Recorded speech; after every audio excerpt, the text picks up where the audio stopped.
de Nou Barris, que es un barrio pues humilde de Barcelona.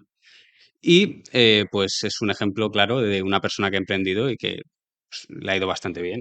Entonces, pues también le queríamos traer aquí porque le vimos en la Cena de la Libertad, donde se premió con el premio Juan de Mariana a Javier Milei. Y bueno, pues gracias al Juan de Mariana también porque nos invitó y pudimos conocer a mucha gente.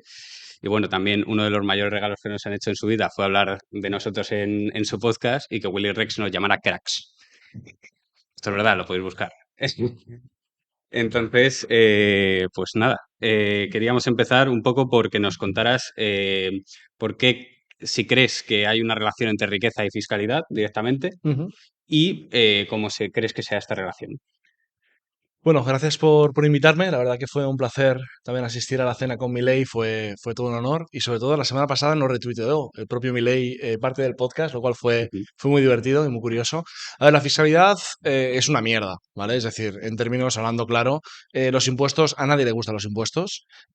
Todo empresario, todo particular, no se alegra cuando ve una retención en su nómina o cuando ve una retención en sus pagos, y mucho menos cuando llega a final de año y toca pagar la factura, ¿no? Y especialmente cuando eres un perfil de renta media, ¿no? Sobre todo cuando eres renta media, porque no acabas de entender por qué, si la imposición es para redistribuir, si yo soy de los que gana poco, ¿por qué tengo que pagar? Deberían pagar los que ganan mucho, ¿no? En principio, para Ujú. redistribuir, y no ocurre eso, ¿no? Entonces, bueno, la relación entre riqueza y fiscalidad es bastante evidente. No hay fiscalidad sin riqueza.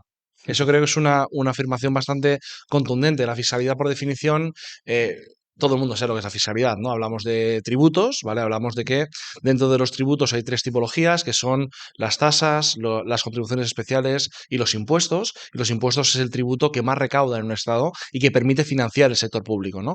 Eh, ¿Y de dónde salen los impuestos? De la riqueza que quién genera la riqueza. Lo decíamos antes, ¿no? Los emprendedores, las empresas, son el motor principal de generación de riqueza. Por tanto, cuando una persona genera riqueza y por tanto cuando una persona trabaja y contribuye a la sociedad aportando valor, el Estado llega y coge un trocito para repartirlo o para asignarlo en aquello que el Estado considera, ¿no? Por tanto, la relación para mí es claramente inversamente proporcional. Claro, muchos autores han hablado de esto precisamente dentro del ámbito de la escuela austríaca, que incluso otras escuelas, digamos, liberales, o digamos que plantean un menor intervencionismo que, digamos, la parte más keynesiana, o incluso, bueno, más al extremo del marxismo, que han planteado el hecho de que la fiscalidad no es la causa de la riqueza, es decir, gastar más y y que el Estado tenga una mayor capacidad de gasto, no es la causa de la riqueza, sino que al revés es la consecuencia. Es decir, cuanto más rica es una sociedad, pues el Estado puede realizar más gasto público. ¿Pensarías que esto es así? Sí, yo creo que todo va de poder, ¿no? Al final, ¿por qué un empresario hace una ronda de inversión cuando no la necesita? Porque quiere más poder, quiere más capacidad, ¿no? El Estado sí ve que tiene riqueza y puede extraer de forma forzosa, ¿no? Y de forma violenta recursos para tener más poder, para poder hacer más cosas, pues el Estado opta por esa opción. ¿Por qué? Porque el político quiere tener más poder. Es una cuestión estrictamente de poder, ¿no? Yo cuando hablamos de riqueza, claro, ¿qué es la riqueza, no? Sería una buena pregunta. ¿Tú eres rico, por ejemplo? Bueno, Bueno, sin entrar en el patrimonio del sí. compañero, la riqueza, si vamos a la RAE, te hablará de una acumulación excesiva de bienes y la acumulación de materias preciosas, creo que hace referencia y todo, ¿no? La riqueza en términos tributarios y atendiendo a la literatura, habla del conjunto de bienes y derechos que tiene un contribuyente, ¿vale? Es decir, ¿tú qué tienes? Tienes un inmueble, dinero en el banco, tienes un derecho sobre cualquier cosa, ¿no? Entonces, todo el mundo es rico en términos estrictamente tributarios. Todo el mundo tiene un patrimonio, tiene una esfera patrimonial y por tanto debe ser sujeto a gravamen, ¿no? Entonces, claro, la riqueza te la graban cuando la obtienes, te la graban por el impuesto sobre la renta, ¿no? Te la graban cuando trabajas y obtienes rendimiento del trabajo, por ejemplo, ¿no? Pero también te la graban cuando te la regalan. Cuando te regalan algo, pagamos impuestos de sucesiones y donaciones. Incluso cuando tu padre y tu madre fallecen y heredas, también pagas ese impuesto, ¿no? Y luego España tiene una particular forma de emprender. España es un país emprendedor en cuanto a los impuestos se refiere, ¿vale? España emprende muy bien en impuestos y somos uno de los pocos países, tenemos el honor de ser uno de los pocos países que actualmente grava el patrimonio como una magnitud, ¿vale? El impuesto sobre el patrimonio no deja de ser un impuesto sobre la riqueza, ¿no? De hecho, en otros países también está el mismo tipo de impuesto, le hablan de impuestos sobre la riqueza, ¿no? Y claro, ¿qué es la riqueza y por qué es importante? Pues creo que no hay mejor libro para ejemplarizar esto que el libro de la riqueza de las naciones, que es el libro que escribió Adam Smith y que fue la cuna de la economía moderna, ¿no? En 1776, juraría que era. Sí, exactamente. No, sí, 76, sí, Sí. efectivamente.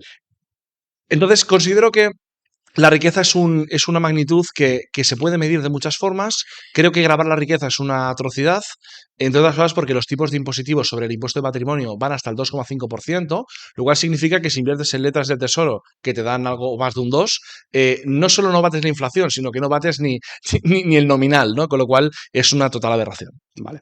Entonces dirías que, según lo que tú has visto en tu experiencia personal, Ujú. la gente que va a Andorra, al contrario de, bueno, puede ser que sean bastante ricos a la hora de irse a Andorra, pero al contrario que eso, digamos que se enriquecen dentro de Andorra. Bueno, yo creo que antes de ir ahí, que ahora iremos, pero creo que cuando una persona no está de acuerdo con los impuestos que paga, tiene cuatro opciones, ¿vale? La primera opción es no pagar, ¿vale? Hay formas, hay mecanismos de eludir o evadir impuestos, ¿vale? Algunos de ellos son totalmente ilegales, por tanto, te juegas a que te cojan y te sancionen o incluso te metan en la cárcel. Sabéis que el delito contra la hacienda pública está en el Código Penal, ¿eh? 305, puedes ir a la cárcel unos cuantos añitos si defraudas grandes cantidades y con dolo, ¿no? Pero existen mecanismos, existen fórmulas que permiten minorar la carga tributaria mediante la economía de adopción, que es ejerciendo tu libertad y tu derecho, tienes mecanismos, si tienes buenos asesores, para reducir algo la carga tributaria. No obstante, la creatividad cada vez tiene menos espacio en un ordenamiento jurídico cada vez más complejo, ¿no? La primera sería esta, ir a un asesor y decir, oye, ¿cómo puedo pagar menos? Ayúdame a hacer algo, ¿no? Pues mira, montas una sociedad holding para que si algún día vendes tu negocio, pues no tributar tanto, entre otras muchas que no voy a aburriros, ¿vale? La segunda es votar. Tú podrías votar a un partido político que entiendes que si gana, presuntamente va a bajar los impuestos. A mí no se me ocurre ninguna opción política hoy que esté en esa línea, ¿vale? De hecho, los que se supone que tendrían que haber bajado los impuestos son los que más los subieron hace algo más de 5 o 6 años, ¿vale? Ah, la tercera alternativa sería la de huir. Huir o lo que le llaman votar con los pies, ¿no? No me gusta lo que gobiernan en este país, mi voto no sirve para nada porque pierdo siempre en todas las elecciones, pues cojo y me voy, ¿vale? Por suerte no somos súbditos, sino que somos ciudadanos y tenemos la libertad de elegir, gran libro de Milton Friedman, por cierto, donde te permite cambiar de país. Ojo, no es totalmente libre. Sabéis que España, en 2015, con un gobierno del PP, por cierto, introdujeron una modificación de la ley de IRPF que modificaron el artículo 95 bis y introdujeron lo que se conoce como el exit tax. El exit tax es un gravamen que limita la posibilidad de un particular de cambiar de residencia. Es decir, un particular español, si quiere irse a residir a Estados Unidos, depende de tu perfil patrimonial, pero por encima de ciertos umbrales tienes que pagar para irte. Esto es grave, esto atenta contra la libertad de circulación de forma clara, pero España ha aprobado este tipo de medidas y existen en España, en Francia, en Alemania y en otras jurisdicciones, ¿no? Entonces hemos dicho que tenemos o bien votar a un partido que entendemos que va a bajar los impuestos, que no hay alternativa, o bien buscar un asesor que nos ayude a mitigar la carga impositiva, que tampoco hay mucha alternativa porque está todo muy cerrado. La tercera opción sería votar con los pies e irte. ¿Cuál creéis que es la cuarta opción?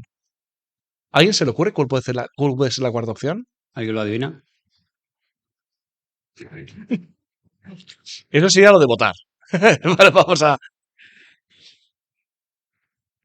¿A nadie se le ocurre cuál es la cuarta opción? A mí se me ocurre, pero No, ya. no. No, también pagarías. De hecho, todas las rentas pendientes de imputación se imputarían en el último periodo impositivo y además tus sucesores también pagarían ISD. Con lo cual, mal.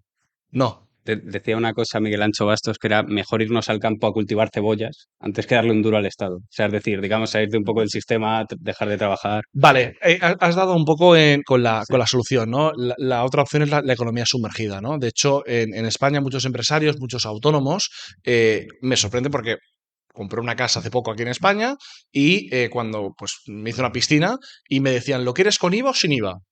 Y claro, yo decía, a ver, yo soy profesor de Derecho Tributario y la opción de elegir IVA o sin IVA no existe.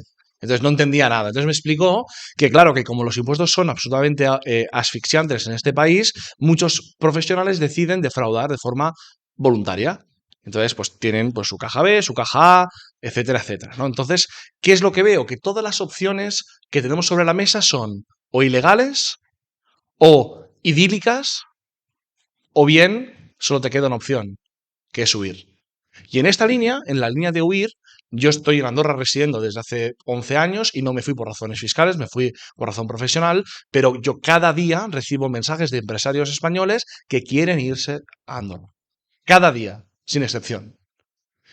Entonces, me preocupa. ¿Qué me preocupa? Me preocupa que un empresario, como decía al principio, es el motor de la economía, es el que crea empleo, es el que permite pagar sueldos y luego el trabajador con ese sueldo puede comprar cosas y puede generar una demanda agregada y la economía funciona, cotiza la seguridad social, permite pagar las pensiones, etcétera, etcétera. Si los empresarios se van de España y crean riqueza en otro país, tenemos un problema global. Claro, hablas de los empresarios, yo creo que casi como un héroe, ¿no? Yo pienso en el empresario como un héroe. De hecho, una de las frases que más me marcó en mi trayectoria personal fue una frase que oí de tu compañero de podcast, Eugenio Oyer, cuando tenía 14 años, viendo su canal, que es: el empresario será el héroe del siglo XXI. Y en base a eso, pues decidí estudiar economía. Luego, cuando escuché las clases de Huerta de Soto y leí un poco de economía austriaca, pues todo me sonaba. Decía, esto es, el empresario es realmente el héroe y es el protagonista de la economía. Entonces, si realmente es el héroe, si realmente las sociedades que tienen más empresarios y que fomentan el emprendimiento van mejor, ¿por qué crees que cada día se desincentiva más, cada día se persigue más en España y en otros países de Europa o del mundo a los empresarios? ¿Por qué no hacen un poco más como Andorra y generan ese espacio donde los empresarios pueden crecer más? A ver, en mi opinión, primero creo que Andorra tiene un marco fiscal competitivo, no para atraer talento e inversión, sino porque no necesitan más. Es decir, el gobierno dijo, a ver, ¿qué tipo impositivo fijamos? Dijeron, venga, un 10. Pero como podría haber dicho un 8, un 7, un 6. O sea, hay un principio que es el de suficiencia, que es que tú tienes que tener tantos ingresos públicos como necesites. O sea, esto no va de subir impuestos por subir, sino, oye, ¿tú qué gastas? Gastas 100. Pues tienes que articular figuras impositivas a unos tipos determinados para recaudar 100. No 99 ni 101, sino 100. Tienes que ir a buscar el equilibrio presupuestario, ¿no? Entonces, Andorra no creo que lo haya hecho bien adrede, sino que lo ha hecho como buenamente ha podido y casualmente ha dado un entorno muy competitivo. Hay países que tienen un 0% de IRPF. Un ejemplo es Mónaco.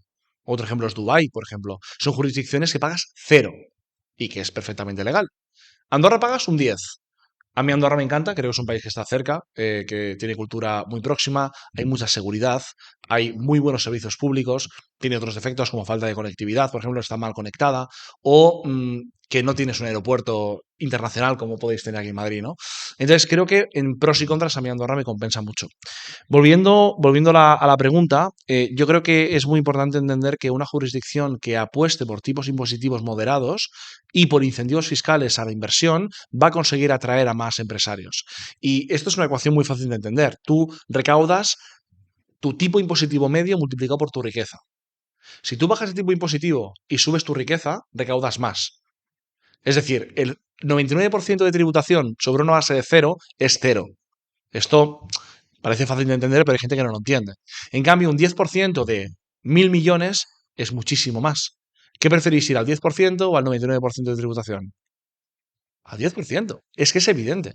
Y no hace falta ser muy inteligente para darse cuenta, pero lo que ocurre es que quienes nos gobiernan no solo son poco competentes o poco hábiles en estas cuestiones, sino que además tienen incentivos perversos. Su incentivo no es que la economía crezca y que tú seas más rico o que tus pensiones se puedan pagar. Su objetivo es perpetuarse en el poder y tener más poder todavía, con lo cual más presupuesto todavía y que tú seas todavía más dependiente. Entonces, para mí, los políticos lo hacen muy bien para con su objetivo. El problema es que no estamos en línea con el objetivo. Genial. Bueno, a lo largo del día hemos tenido la suerte de contar con varios ponentes. Uno de ellos nos ha hablado sobre, digamos, los ecosistemas de emprendimiento.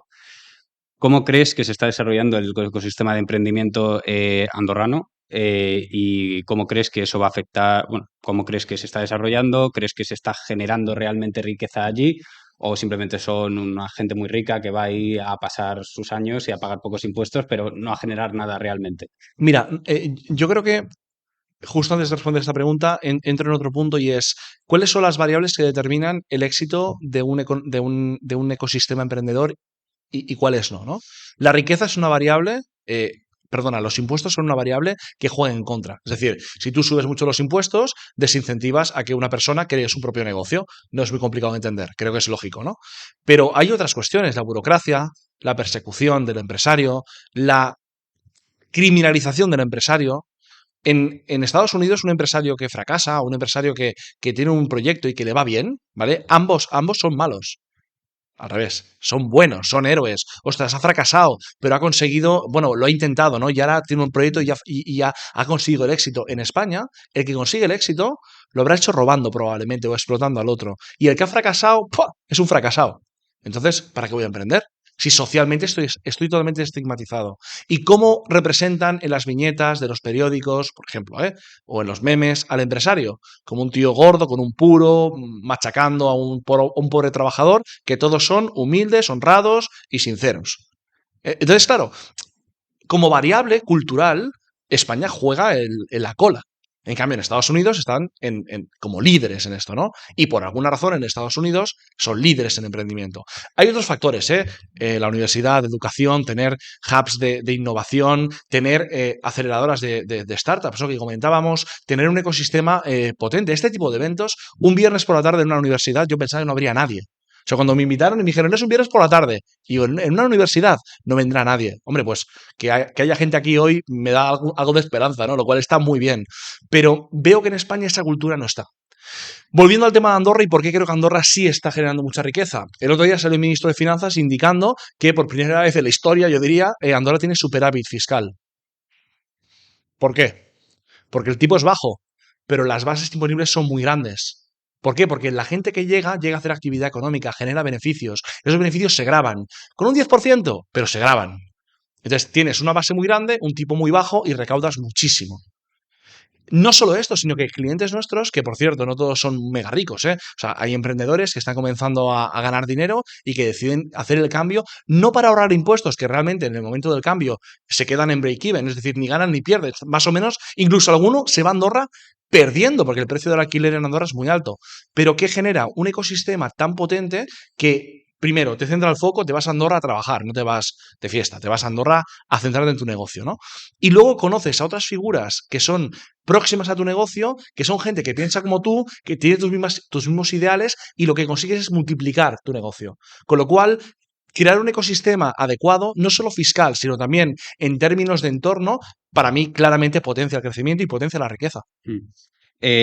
Una cosa, porque claro, potencia la riqueza de unos pocos, ¿no? O sea, quiero decir, ¿a dónde quiero llegar? ¿Cómo viven los pobres en Andorra? ¿Tú piensas que esto tiene porque entiendo que en Andorra pues habría gente con un poco más de dinero, con un poco menos de dinero antes de que llevara toda esta oleada de, digamos, de gente que quiere ir ahí a pagar unos impuestos y a vivir.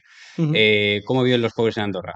En comparación a lo que tú has podido ver en Barcelona, en la zona donde has vivido, a lo mejor si has estado en otras partes de España. A ver, te hago una enmienda inicial y es cuando tú te haces rico, te haces rico tú, pero indirectamente enriqueces al Exacto. resto. Es decir, porque yo soy rico y yo compro un coche, compro una casa, Sí. voy al supermercado, voy a restaurantes. Esto genera una renta para muchos empresarios que luego acaba trasladándose a todos sus trabajadores. Con lo cual, la riqueza es un concepto que no es estático, es dinámico. La riqueza no es hay un pastel y se reparte, sino que la riqueza, cuando la creas, consigues crear más riqueza para el resto de personas. Con lo cual es un primer punto. Y respecto al segundo punto, en Andorra se vive muy bien, incluso si, de hecho, el transporte público en Andorra es gratuito. O sea, en Andorra no se paga transporte público. O sea, esto es con unos impuestos del 10%, ¿eh? Y hay sanidad y hay educación, ¿eh? Y la educación puedes escoger en qué idioma, en francés, en catalán o en español. Eliges tú, libremente. Qué locura, ¿eh? Puedes elegir tú libremente en qué idioma estudiar. Increíble, ¿vale? 3 modelos educativos donde tú eliges. Sanidad, impecable. Servicios públicos, impecables. Con lo cual, con un 10% se pueden hacer muchas cosas. Evidentemente que España no es un país pequeño, no es un microestado y no puedes compararlo, está claro que no. Pero es un ejemplo de cómo cuando tú gestionas de forma eficiente el recurso público, puedes hacer muchísimas cosas más de lo que te venden que se puede hacer, ¿no? ¿Cuál es el problema que tiene la clase obrera actualmente en Andorra y personas que tienen rentas bajas? El problema es la vivienda. La vivienda ha experimentado, pues es un mercado libre, entre comillas, y por tanto, claro, tú introduces mucha demanda en el mercado inmobiliario, la oferta, aunque la vas incrementando, la construcción no es de un día para otro, sino que hay unos procesos de construcción y ha tensionado mucho el mercado de la vivienda. No es algo que pase solo en Andorra, también pasa en las grandes ciudades. En Madrid tampoco estáis muy bien de precio de la vivienda, entiendo, ¿no? También está el precio bastante alto. Pero esto no es algo de que digas, ostras, qué mala gestión pública. No, no, esto es que estáis viviendo en un sitio donde mucha gente quiere vivir. Por algo será, porque será un sitio maravilloso. Con lo cual, el mercado lo que hace es decir, vale, si todo el mundo quiere vivir en Madrid y nadie quiere vivir en Toledo, me lo invento, en Toledo será barato y en Madrid será caro. ¿Cuál es el problema de Andorra? El problema de Andorra es que si bien en Madrid tú puedes desplazarte a zonas periféricas o precios más bajos, en Andorra irte a la periferia es irte del país. Entonces, decirle a un tío con pasaporte que tiene un voto que tiene que irse de su país porque no puede pagar un precio de alquiler, políticamente es un coste que no puede soportar ningún político. Y esa es la situación actual en Andorra. Que, por cierto, hay una serie de protecciones al alquiler que han congelado los alquileres desde 2020. Cuando desregulen el mercado realmente, habrá un problema. Y de hecho, a nivel inmobiliario tendremos un problema muy serio. Em, l- Creo, sinceramente, que estáis dando, desde los youtubers que se han ido a Andorra, es uno de los, digamos, de los cambios de mentalidad, o podría ser, y creo que lo va a ser, más importantes que se han dado en la primera mitad del siglo XXI en España. ¿Por qué? Porque mucha gente muy joven está empezando a entender, tanto porque sois unos grandes comunicadores, como por el mismo hecho de que unas personas, digamos que tampoco son un multimillonario excesivamente rico, una persona con, digamos, ese multimillonario que nos imaginamos en nuestra cabeza que nos han vendido como un muñeco de paja, digamos que estáis dando cierta batalla cultural al que la gente se está dando cuenta, oye, pues esta gente se está yendo de aquí, no está generando impuestos aquí y además me lo están argumentando de una manera que estoy diciendo, oye, pues a lo mejor podríamos hacer más o menos lo mismo o con una fiscalidad un poco menor, Hmm. podríamos tener unos servicios públicos también bastante buenos y podríamos ir, bueno. Entonces, ¿crees que esta batalla cultural, que no me gusta el término, pero para que se nos entienda, la estáis dando y crees que va a ser importante y va a generar un cambio de pensamiento? ¿Sabes qué pasa? Que lo de sanidad y educación ya no cuela. Es decir, ya llevan 20 años con sanidad y educación y suben los impuestos y sigue habiendo la misma sanidad y la misma educación. Listas de espera y educación pública, que en mi opinión pues es muy mejorable, ¿no? Y yo vengo de educación pública. Recuerdo cuando se fue el Rubius, concretamente, Rubius decidió cambiar de residencia de España hacia Andorra. Rubius es un youtuber muy conocido que tiene unas rentas muy altas, pero unas rentas muy altas para ser un particular, ¿vale?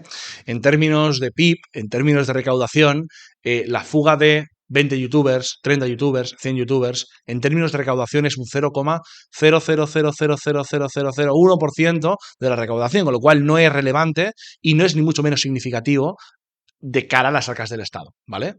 Pero lo que sí que es significativo, que es donde estás tú incidiendo, es que tienes a chicos jóvenes diciendo, yo no quiero pagar la fiesta. Y si eso lo dice un particular corriente, es la opinión de uno. Pero si eso lo dice un tío que le siguen 14 millones de personas, que además le tienen en alta estima y lo tienen como un referente, te estás jugando a que 14 millones de personas consideren que tus impuestos son ilegítimos. Y por tanto, en términos de batalla cultural, ¿vale? Te cojo la expresión, es un problema que grandes talentos se vayan a Andorra a residir. Y esto el Estado español lo sabe. Y por eso todos los medios de comunicación afines al régimen aplicable, los políticos, todos ellos atacan a aquel youtuber que se va a Andorra que es un insolidario. Pero hasta el punto de hipocresía que no puede ser tan grande cuando nos enteramos que el hermano del presidente del gobierno reside en Portugal, aplicándose un régimen preferencial. Y esto es público. Y esto es un escándalo. Entonces, cuando yo me enteré que el hermano de Pedro Sánchez vivía en Portugal, dije, chapó a su asesor fiscal, porque creo que está bien pensado, está bien tirado, pero no tiene ninguna legitimidad para decirle a nadie dónde puede vivir o dónde no puede vivir. Que no la tenían de antes, ¿eh? Pero ahora todavía menos. También una cosa que me interesa es, bueno, te defines además en tu perfil de Instagram como liberal. Entiendo por qué no te gustan las regulaciones, prefieres unos impuestos más bajos y tal. Entonces, digamos, ¿cómo llegaste a estas ideas? Digamos, si es algo que fue por tu experiencia vital o fue algo más intelectual. ¿Cómo más o menos o conociste a alguien a lo mejor? Bueno, a ver, yo era de izquierdas, acérrimo de izquierdas, ¿eh? Es decir, yo me he criado en una familia humilde, en un barrio humilde, colegio público, universidad pública, y a mí desde pequeño me ha bombardeado que el Barça bien, el Real Madrid mal, ¿vale? Primer punto, eso es lo más importante.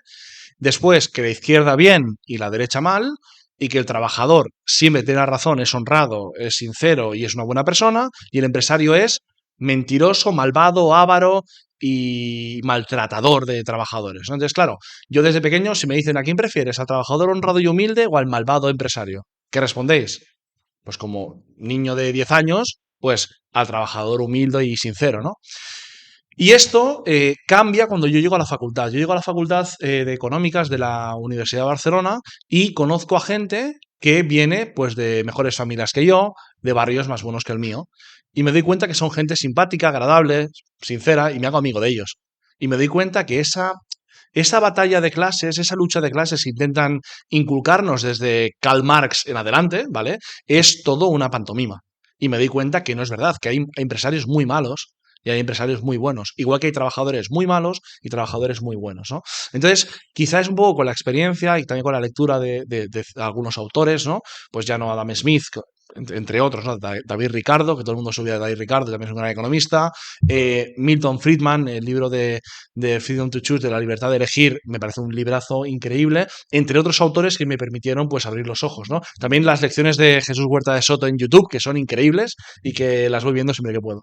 Bueno, y ahora por pasar a otro tipo de temas, quería, ya que has conocido a tanta gente, a tantos emprendedores, pues que es importante para emprender y qué recomendarías a una persona que quiere montar su propia empresa y si lo si lo harías en España, si hoy en día emprenderías en España o no emprenderías en España, A ver, yo creo que si cuando te quedaran otras opciones. sí, a ver, yo primero creo que es muy interesante el salir de España, ¿eh? Creo que salir de España, ya no por una cuestión impositiva, sino por una cuestión cultural, es enriquecedor, ¿no? Si podéis hacer un Erasmus, hacedlo, y si acabáis la carrera y podéis cambiar de país, hacedlo. Aprenderéis mucho, conoceréis a gente nueva y es enriquecedor, ¿no? Dicho esto, si estás en España y tienes tu vida aquí, yo emprendería aquí. Lo que sí que a la que viera que me va bien, intentaría volar, por una razón muy fácil, porque al final, a nivel regulatorio, España es un país que es un infierno absoluto. Ya no solo a nivel tributario, sino a nivel de la inseguridad jurídica que tienes, ¿no? O sea, un empresario le teme a dos cosas, ¿no? Una es a los impuestos y la otra es a la inseguridad jurídica. Tú montar una empresa de venta de botellas de plástico, ¿vale? Haces una gran inversión y al día siguiente viene un iluminado y lo que te dice es que están prohibidas las botellas de plástico porque contamina y puede generar un efecto pernicioso al sapo negro en el lago de no sé dónde. Y entonces tú te quedas con todo tu CAPEX invertido y has perdido todo tu dinero. Eso es el mayor miedo del empresario. Para mí España es un país donde no es un buen ecosistema para invertir y para emprender ni mucho menos, pero sí que creo que puedes hacerlo. Puedes hacerlo y puedes intentarlo. Hay gente que lo está haciendo y le está yendo muy bien. Pero asumes un riesgo que, bajo mi punto de vista, tienes mucho que perder y muy poco que ganar. Si ganas, se queda en la mitad. Si pierdes, respondes tú personalmente. Hombre, yo no me parece justo. Y bueno, ¿nos puedes contar algún caso de éxito que hayas visto que diga que estaba en España, digamos, un poco más puteado y tal, y de repente llega a Andorra y dice, ostras, pues estoy generando mucho más dinero, estoy mucho mejor, estoy bastante más, mejor valorado, no sé. A ver, tengo cientos No hace falta que des el nombre. cientos de casos de éxito. De hecho, muy rara vez un cliente cambia su residencia de Andorra a España, perdona, de España a Andorra y genera una pérdida. Es decir, suele ser que van a mayores y van a crecer, ¿no? Todo el mundo lo que me dice es que se siente más seguro, se siente más arropado, en un mejor ecosistema y con menores impuestos. Con lo cual, cuando tú estás emprendiendo, y más en una fase inicial donde tienes que reinvertir tu capital, ¿no? Es decir, si tú ganas 100.000 y tú no vas a repartirte un dividendo para comprarte un Lamborghini, tú lo que vas a hacer es intentar reinvertir ese dinero para que tu negocio crezca, para que escale, ¿no? Si tú antes de reinvertir para intentar escalar te quitan la mitad, te están limitando tu capacidad de crecimiento. O sea, ya no es que no me compro un Lamborghini, es que quiero reinvertirlo en mi negocio. Entonces, ¿sabéis cómo funciona el interés compuesto, no? Pues cada euro que te quitan hoy, mira qué efecto tiene a futuro, ¿no? Entonces creo que Andorra te permite, para esas personas que tienen el foco en reinvertir y en crecer, les permite optimizar mucho más su capital y sobre todo, y esto es muy importante, actuar sin tener en cuenta la fiscalidad. En España hay empresarios que se pasan la mitad de su día pensando qué hacer para pagar menos. en lugar de centrarse en hacer su negocio y en crecer. ¿Por qué? Porque te hacen montar una sociedad patrimonial para luego hacer un precio de transferencia, para luego intentar evitar que te digan que es una sociedad, que es un falso autónomo. Estás pensando tanto en la regulación que te olvidas de hacer crecer tu compañía. Eso, si no tienes un entorno tan hostil ni tan regulado, te permite estar focalizado 100% en lo importante que es tu negocio, crear riqueza y tener a tus trabajadores y a tus stakeholders contentos. Eso también es muy importante, el foco y después, por no hablaros de cuando te inspeccionan, pues no sabéis lo que es que te inspeccionen. O sea, cuando te inspeccionan pierdes siempre. Porque es que aunque ganes, tienes que pagar a tu abogado que te ha representado. Es decir, en el mejor escenario te va a costar lo que te cuesta tu abogado y varias noches sin dormir probablemente. Con lo cual, ¿eso qué hace? Desenfocarte. Y yo lo que quiero es estar enfocado en mi negocio, quiero crecer mi negocio. Y esto Andorra también te lo facilita. ¿Estarías de acuerdo en, si digamos hubiera la mayoría social suficiente para ello, en que en España hubiera un modelo de competencia fiscal radical entre regiones? ¿Estarías a favor de ello? Estaría a favor porque quiero entender que este modelo de competencia fiscal tendería a reducir los tipos impositivos. De hecho, en el impuesto sobre el patrimonio, que es un impuesto criminal absolutamente inconstitucional bajo mi punto de vista, se hizo esta competencia fiscal durante mucho tiempo. Madrid jugó un papel muy relevante en esa competencia fiscal hasta que el gobierno central decidió que no podían competir. Bueno, también quería hablar sobre el proyecto de Spicy Fortuna y sobre, digamos, qué es lo que más, qué es lo mejor que te han enseñado cada uno de tus compañeros del podcast. Pues la verdad que, a ver, yo en este podcast soy un poco el novato, ¿no? Los tres tenían un perfil público, millones de seguidores, y yo llegué ahí que no me conocía a nadie. Y ahora pues me conoce alguno que otro. He aprendido mucho, de hecho aprendo cada día. Cada día que voy al podcast me lo paso muy bien y aprendo muchísimo. O sea, es algo, una experiencia enriquecedora. No son tres don nadie, son tres personas con mucho valor, cada uno en su área de práctica, cada uno en su expertise, pero te puedo, por resumirte, en el caso de Willy Rex, por ejemplo, ser el número uno, el pionero en YouTube en España, hay que tener mucha visión para darse cuenta de que tú esto lo podías monetizar. Nadie lo estaba haciendo en España cuando Willy Rex se dio cuenta que había un nicho de mercado. Willy Rex dejó su carrera porque comenzó a ganar dinero de YouTube y dijo, gano mucho más dinero haciendo YouTube que estudiando, ¿no? Lo cual, yo siempre le digo, ¿no? Joder, podéis haber hecho las dos cosas, ¿no? Porque así... Pero Willy Rex tuvo una visión y la escaló. Y después, cuando has logrado tener tu éxito empresarial, como en su caso como creador de contenido, has sabido invertir en muchísimas compañías. De hecho, esto no lo puedo contar, pero ha invertido en muchas compañías, tiene mucho background en todo el tema de startups, fondos, y es un tío muy enriquecedor realmente. Y por decirte, bueno, Euge Oller para mí es una referencia de emprendimiento en España desde hace 10 años, con lo cual yo ya lo... Era de los tres el único que seguía era Euge Oller antes de montar el podcast. Y luego Álvaro también, pues Álvaro es una persona que está en otra órbita. O sea, Álvaro es un... A ver, el tío ha estudiado A de Derecho y por las tardes Física, pues imaginaos un poco el perfil, ¿no? O sea, de Álvaro también aprendo cada día. Y aparte Álvaro es el de los pocos que se lee los informes que publica McKinsey, Pricewaterhouse. Hacen informes de 200 páginas que yo creía que no se leía a nadie, pero este los lee. Con lo cual es un tío absolutamente enriquecedor. Bueno, yo fui a la Cena de la Libertad, era el que estaba en la puerta, bueno, junto a otros compañeros de la asociación, estábamos en la puerta un poco, pues así como los chavales y tal, y nos dejan, pues de vez en cuando ayudar un poco en los eventos y tal. Y me sorprendió mucho, de repente veo Eujoyer, Marco, y digo, bueno, y vienen aquí. La pregunta es cómo surgió esto de ir a la Cena de la Libertad, que habéis hablado mucho, y digamos, cómo surgió y si queríais dar algún tipo de mensaje yendo a ver a Milei a la cena. Bueno, a ver, surgió porque con Manuel Llamas, es el Sí. presidente de Juan de Mariana, tengo buena amistad y además le hemos invitado a Andorra, hemos ido a cenar, tenemos muy buena relación y me dijo, oye, creo que sería increíble que tuvierais una mesa de Spicy Fortuna en la Cena de Libertad, ¿no? Que vendrá Javier Milei. Y dije, hombre, pues si vendrá Javier Milei, pues tiene mucho sentido que vayamos, ¿no? Sí que es verdad que nosotros en términos de política no nos gusta meternos demasiado porque la política es algo donde tienes mucho que perder y poco que ganar Sí. y es algo muy politizante que tampoco nos interesa, ¿no? Pero al final es indisociable la economía de la empresa con la política, ¿no? Claramente hay partidos más pro empresa y partidos menos pro empresa, ¿no? Pero nuestra visita, y por cierto, Javier Milei hizo un discurso en la cena excesivamente económico y muy poco político, lo cual me pareció muy pertinente. Al final es un economista aplicando teorías económicas en un puesto de presidente de gobierno, que es algo espectacular y el tiempo dirá si tiene razón o no, el tiempo lo dirá, porque al final son políticas que no tienen efectos a corto plazo, son políticas que tienen que pasar 2, 3, 4 años para ver efectos realmente tanto positivos como negativos, ¿no? Pero nuestra presencia ahí fue más un gesto para Juan de Mariana y también un gesto para recibir a un presidente de un gobierno que está aplicando teorías económicas que nos parecen acertadas en muchos casos, ¿no?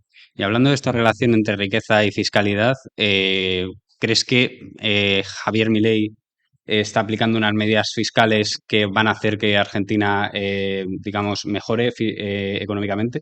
A ver, yo creo que el ingreso público, como comentaba, por el principio de suficiencia depende del gasto público. Y lo que está haciendo Milei cuando salía con una motosierra, que era algo muy impactante, pero era una estrategia de marketing, obviamente, ¿no? Sale con una motosierra y eso te impacta. Y lo que quiere hacer es recortar en lo superficial, ¿no? Entonces, lo que está haciendo es reducir el gasto público de una forma muy bestia. Y no hay que perder de vista que el déficit público es deuda. Es decir, todo lo que tú gastes de más hoy que no ingreses, lo pagaréis vosotros mañana. Entonces, mi ley lo que está haciendo es intentar, mediante la reducción del gasto público, mediante la eliminación de asociaciones, chiringuitos y otras, varias, está intentando reducir ese gasto público para intentar encontrar un equilibrio presupuestario y intentar que su divisa vuelva a tener un poquito de fuerza, eliminar la inflación, entre otras muchas, ¿no? Entonces, claro, cuando coges un paciente que está en estado crítico, es decir, Argentina estaba en fallo multiorgánico, es decir, Argentina estaba en el quirófano y fallaba por todos lados, ¿no? Entonces, mi ley tiene un reto muy importante que acometer y, bajo mi punto de vista, lo está haciendo muy bien. ¿Cuál crees que es el mensaje más importante que buscáis transmitir con vuestro podcast Spicy Fortuna? Hay un concepto que es la quinta silla. Somos 4 en el podcast y siempre nos gusta creer, y de hecho nos lo dicen, que el quinto es el oyente, ¿no? Muchos oyentes, sus amigos, hablan de fútbol, de la UFC, de otras cosas, pero no hablan de economía, empresa y emprendimiento. Cuando tú hablas con tu círculo de amigos sobre esto, te miran raro. Te dicen, ¿qué estás diciendo, no? Y eso le pasa a mucha gente. Entonces han encontrado en nuestro podcast como un foro donde somos sus 4 amigos que les gustaría tener para hablar de estos temas, ¿no? Y aparte, pues podemos aportar algo de experiencia y algo de conocimiento, pero sobre todo entretenimiento, ¿eh? Yo siempre digo lo mismo, no somos expertos en todo de todo de lo que hablamos, ni muchísimo menos, pero si queréis un vídeo de un experto en economía, Juan Ramón Rayo tiene un canal espectacular. Como no lo voy a hacer mejor que Juan Ramón Rayo, mi formato es distinto. Mi formato es una tertulia de 4 donde intentamos compartir con nuestra audiencia inquietudes que tenemos, experiencias que tenemos y nuestra visión de lo que está ocurriendo, ¿no? A veces de emprendimiento, a veces tocamos algo de política, pero sobre todo la gracia es que es una charla entre 4 amigos, que hacemos extrapolable al resto de personas. ¿Cuál sería el argumento más importante o la serie de argumentos más importantes si quisieras convencer a una persona de que, digamos, otro modelo fiscal podría ser suficiente para sufragar la mayoría de los servicios que hoy consideramos básicos o que, digamos, esos servicios no son tan necesarios como podríamos pensar en un primer momento y realmente podríamos garantizar digamos, esas necesidades, cubrir esas necesidades de otras formas? ¿Cuál sería el argumento más importante que le darías a esa persona que a lo mejor piensa distinto? A ver, lo primero que hay que decir es que la eficiencia de la gestión de capital propio capital privado es mucho más eficiente que la gestión de capital público. Pero esto, o sea, creo que está superado. De hecho, Milton Friedman en su libro La libertad de elegir te hacía un símil que era para que todo el mundo lo entendiera, ¿no? Si yo tengo que comprar un regalo para mí, ¿vale? Yo me fijo en el precio, quiero que sea barato, y me fijo en la utilidad, quiero que me sea útil, ¿vale? Cuando yo quiero comprar un regalo a un tercero, yo me fijo en el precio porque lo pago yo y la utilidad me da igual, porque va a ser para otro, ¿vale? Cuando alguien me va a hacer un regalo a mí, yo me fijo en la utilidad, pero me da igual el precio porque lo va a pagar el otro. La gestión pública es, voy a comprar un regalo para otro, que lo va a pagar el otro. Es decir, no me fijo ni en el precio ni me fijo en la utilidad. Con lo cual, la gestión pública es, por definición, más ineficiente que la gestión privada. Con alguna excepción en caso de algún monopolio natural, lo que tú quieras, pero en general es así. Entonces, yo lo que primero que le diría es que quizá el Estado está proveyendo servicios que el mercado o la sociedad civil podrían acometer de una forma más eficiente. Con lo cual, de hecho, Juan Ramón Rayo el otro día decía, me cargo la mitad del Estado en 2 plumazos. No hace falta todo esto. Quédate con sanidad y educación para garantizar que sea universal y quédate con seguridad, si quieres el monopolio de la fuerza, y con 2 cosas más. Hazlo bien. ¿Qué tenemos ahora? Un Estado que hace de todo y todo mal. Pues tío, quédate con poco y hazlo bien. Entonces lo primero que haría es convencerle de que los recursos públicos suficientes para un Estado son menos, con lo cual el Estado puede ser mucho más pequeño. Y en segundo lugar, que reduciendo tipos impositivos atrae riqueza, ensanchas bases imponibles y puede recaudar incluso más que con tipos altos. Genial. Bueno, y una última pregunta sería, ¿por qué crees que no conseguimos o no se ha conseguido históricamente hacer llegar tanto esta idea a la sociedad y parece que la gente demanda cada vez más gasto y cada vez más impuestos? Bueno, yo creo que aquí hay dos cosas. Una, la ideología de la izquierda, el Estado gigantesco, comunica mejor que la derecha, bastante mejor, tienen mejor marketing, cuentan historias mucho mejores. La batalla cultural la llevan ganando con mucha diferencia. Creo que vamos 5-0 y perdiendo, ¿no? Eso en primer lugar. En segundo lugar, porque creo que cuando el 60% de tu población depende del Estado, se llama red clientelar. Entonces, al final, cuando tú votas, tú no votas para buscar el eficiente de Pareto. Tú votas por tu interés personal. Y si tú dependes del Estado, ¿a quién vas a votar? ¿A quién va a recortar retribuciones del Estado o a quién las va a incrementar? Y además, tú tienes un cuñado y tienes un hermano que te gustaría meterlo en tu chiringuito, con lo cual, si incrementas el gasto público, te da más recurso presupuestario y lo puedes gastar. Yo esto lo he vivido en primera persona. Tenemos un presupuesto para invertir en libros, ¿vale? En el departamento. Tenemos 10.000 euros. Y me dijeron, yo era el becario, becario, compra libros, ¿no? Y compré libros, todos los que vi sobre economía que me parecían interesantes, y me gasté 6.000 euros en libros, ¿no? Y quedaban 4.000. Entonces mi jefa me dijo, ¿cómo que quedan 4.000? Gástatelos. Y dije, a ver, si tenemos todos los libros que queremos, la gente no utiliza los libros de la biblioteca, si la gente lo mira en internet. No, pero gástatelo porque si no, el año que viene me van a recortar el presupuesto a 6.000. Y por tanto, como no quiero que me recorten el presupuesto, gástatelo. Compra libros y quédatelos tú. Esto en un departamento. Ahora multiplícalo en una facultad. Multiplícalo por 25 departamentos y multiplícalo por 400 universidades. Esto es la sanidad y la educación. Esto es la sanidad y la educación. Ineficiencias basadas en redes clientelares y en poder. Yo quiero poder, quiero más presupuesto, porque así mañana podré contratar a mi amigo, podré contratar a mi familiar y podré dar más renta y ser más feliz. Entonces, no es un tema de discurso a veces, no es un tema de marketing, es un tema de interés. La red clientelar, lo que ha pasado en Argentina es que la red clientelar no quedó suficientemente satisfecha. Es lo que ha pasado. Si Argentina hubiera mantenido a su red clientelar satisfecha, Javier Milei no hubiera ganado las elecciones. Y ya podía salir con una motosierra, con 2 o con un tractor. No hubiera ganado las elecciones. ¿Cuántos queréis hacerle una pregunta a Marc? Venga, empezamos.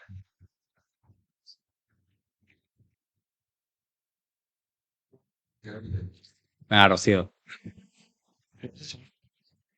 te estás pasando, ¿eh? A ver, en verdad yo voy a abusar un poco porque en verdad quería hacerle 2, pero bueno.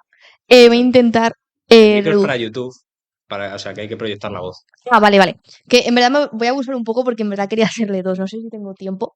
Intento hacerlo lo más cortas Dale posibles. 2, dale, sí, O venga. Sí, sea, tienes tiempo. antes con el anterior ponente Checa ha estado hablando de ello, pero ¿no crees que para implementar estados como puede ser Andorra, con una recaudación fiscal muy baja pero muy eficiente, tienen que ser necesariamente pequeños? Porque claro, piensa en un estado igual que Andorra, pero en el territorio español es muy grande. Y la segunda, no sé cuánto sabes de Madrid, lo pronuncio mal porque soy aquí de madrileña, entonces no pronuncio la D, pero ¿crees que está en camino o es algo parecido a lo que puede ser Andorra? ¿O crees que lo que pasa es que como en España tenemos, o sea, comparado con el resto de comunidades autónomas, tienen impuestos tan altos que en verdad Madrid, comparado con lo que puede ser Andorra, no es tan significativo y estamos viviendo como un efecto un poco extraño. Vale, comienzo por la primera. Creo que sí, que gestionar un país más pequeño es más fácil. Es más eficiente la gestión pública cuando está más cerca del ciudadano por una cuestión de tamaño y de complejidad. Con lo cual, sí, no es igual, no es tan fácil como hace Andorra aplicar lo mismo en España, para nada, con lo cual totalmente cierto. Lo cual nos lleva a la pregunta de si tiene sentido buscar estados más pequeños, ¿no? Bueno, eso es un debate que es interesante, pero que al final tú no puedes fragmentar un estado en microestados por cuestiones de competencia, por cuestiones de unidad, ¿no? Cuando hablamos de la nación, etcétera, etcétera. Esto llevaría a una situación poco eficiente en ocasiones, ¿no? Por multiplicidad de organismos. Yo creo que en España lo que nos pasa es que tenemos la multiplicidad de organismos, con lo cual somos ineficientes en términos de duplicidades, pero en cambio tenemos una gestión que es global. Con lo cual tenemos lo malo de estar fraccionados, pero no tenemos lo bueno. Con lo cual es maravilloso. Y con respecto al tema de Madrid, Madrid como ciudad o como comunidad, da igual. Cualquiera de las dos, al final, como está supeditado a una regulación estatal, no tienes cintura. Cuando un político en Madrid quiere hacer algo, todo depende, o gran parte depende del gobierno central, con lo cual, pues no tienes la cintura o el margen necesario para poder convertir a Madrid en una Andorra. No puedes, directamente. Y de hecho, lo poco que podías hacer, que era bonificar patrimonio, ya no te dejan. O sea, es que no te están permitiendo la competencia fiscal precisamente porque el resto de comunidades se quejaban, ¿no? Entonces dices, bueno, pues no te quejes, ponlo tú también a cero y ya está. Pero entonces no recaudan, y si no recaudan no tienen poder. Si no tienen poder, no pueden contratar a sus amigos. Entonces, todo esto complica la ecuación, ¿no?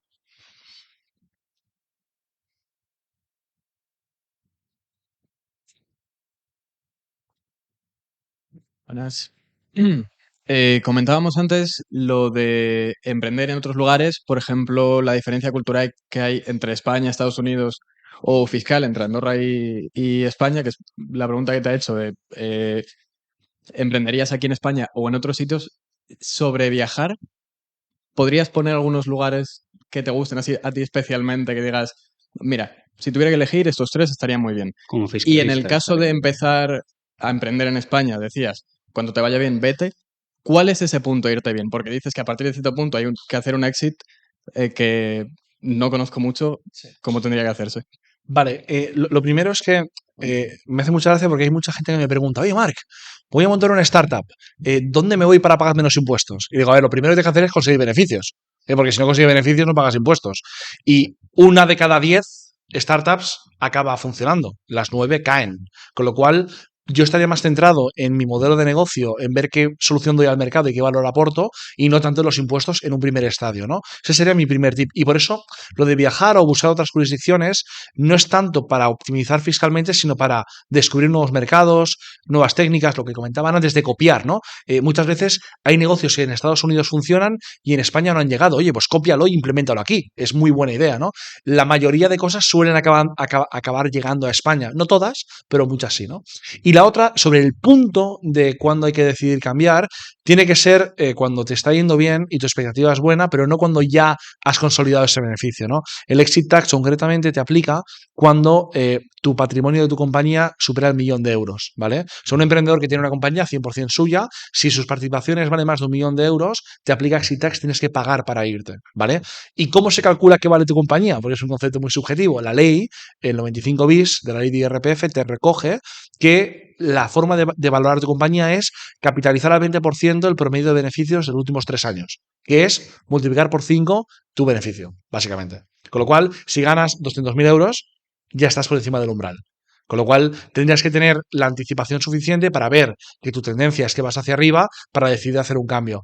Si lo haces a la Unión Europea, al final todos los países más o menos tienen un trato similar. Quizá te diría que Estonia, Chipre y Malta son las jurisdicciones más friendly con respecto a la imposición de empresas. Irlanda también podría ser un buen mercado. Y fuera de Unión Europea, pues evidentemente Andorra o Dubái son jurisdicciones muy, muy competitivas.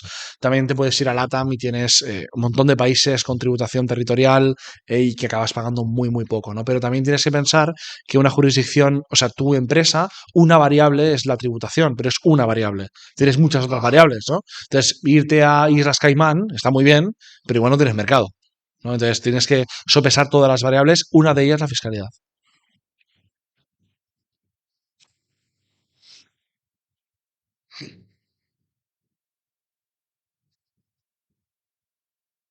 Proyecta. Marc, yo quería preguntarte que qué tal estás.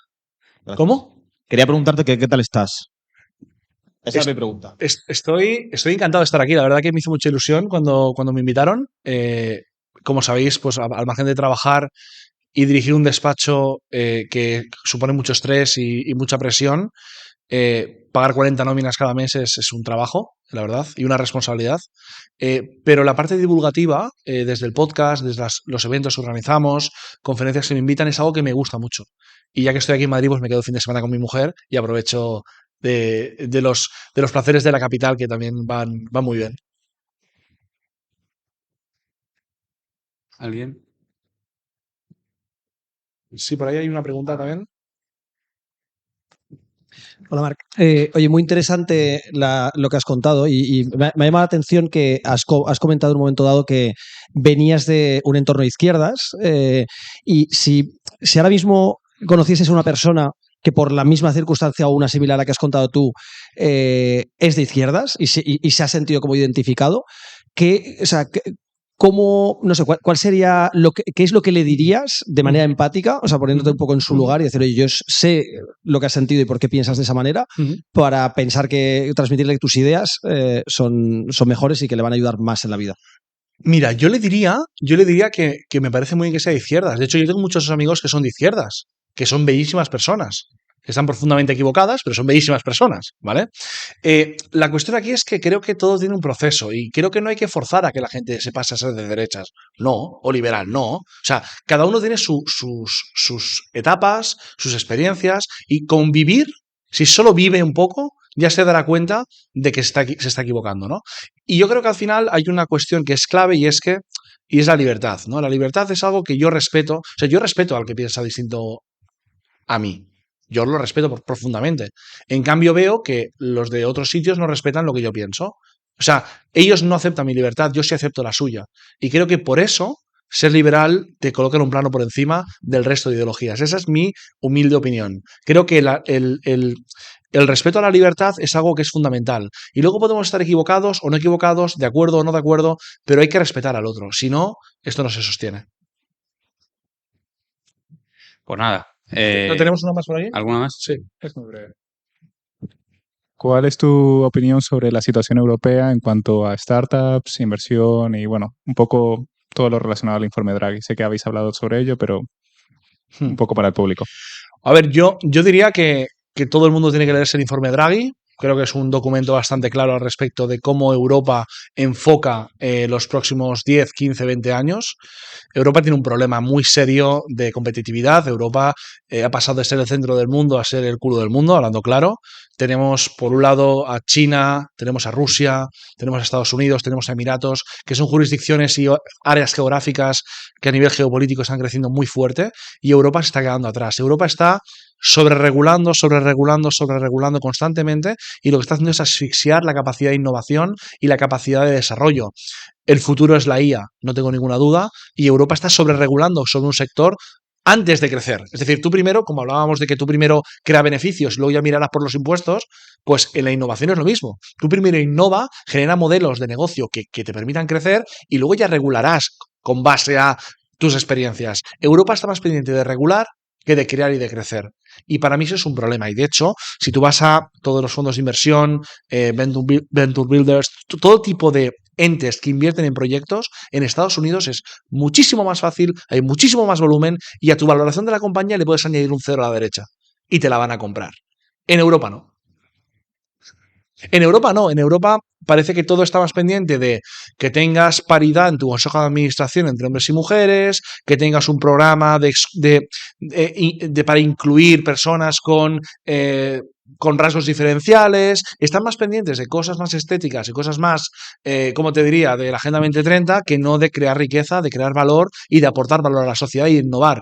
Y por eso toda la innovación, todas las grandes fortunas, todos los grandes proyectos vienen del otro lado del charco y no nacen de Europa. Y eso es un problema serio. Bueno. ¿Hay una bueno, por ahí? perfecto. Espera, pasarle el micro. Ahí.